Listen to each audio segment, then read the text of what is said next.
আসসালামু আলাইকুম। আজি বলে ফকলে বিরিয়ানি খাইব। তো আবার বুট টুটও রান্না করি, বিরিয়ানিও রান্না করি।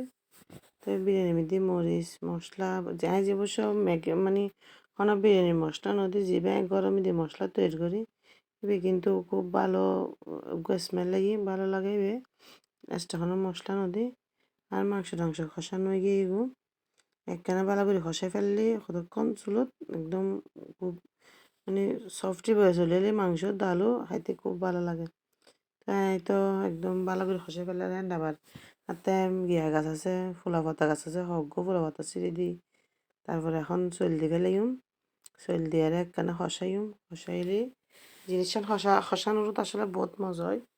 যে একখানে ভালো করে যদি লাড়াচাড়া করে খসানো টসানো তুলি খুব মজা হয়। আসলে বিরিয়ানি আজকাল বেক্ষণে রাঁধে বেসার হম এক একজনের তো এক এক স্টাইল। আর ঘরত যেলে পছন্দ করে আমি এলে করে রান্না করি। বোধ করে মিষ্টি খাইতে চাই, বোধ করে জাল।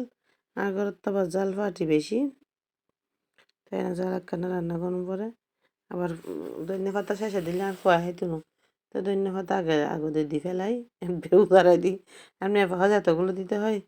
মার্শাল্লাহ আর বিরিয়ানির ভাতে কি খুব বিশেষ গরম খাই যে এত মজা হবের হতা ন মানে যেদ্দু যার শুধু খবর যার শুকর আলহামদুলিল্লাহ খুব মজা আলহামদুলিল্লাহ।